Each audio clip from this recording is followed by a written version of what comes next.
Inirereklamo ng ilang motorista ang takaw disgrasya ng mga lubak sa kalsada kasunod ng ilang araw na pag-ulan.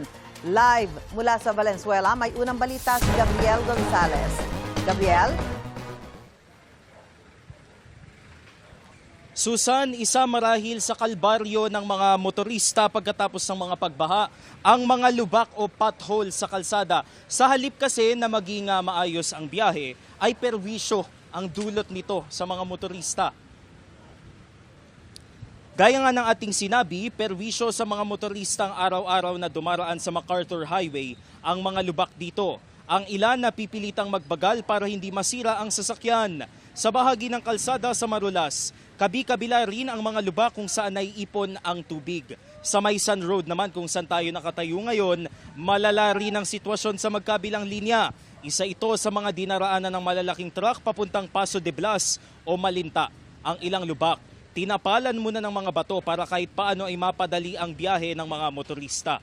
Kapansin-pansin na nagta-traffic sa lugar dahil sa dami ng potholes. Ang ilang motorista inis na sa sitwasyon ng ilang kalsada sa lungsod. Asal siya, laging lubak-lubak. Nakakainis. Dumaan dito lagi. Bulisyo ko talaga.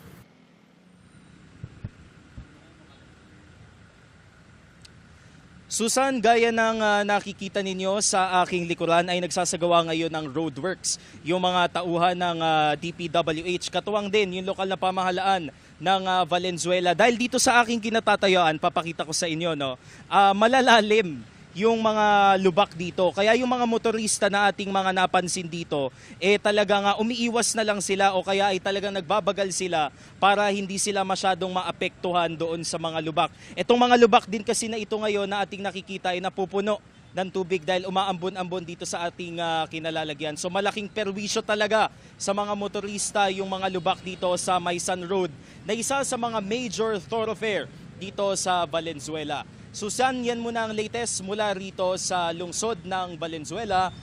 At yan ang unang balita. Gabriel Gonzalez, GMA News.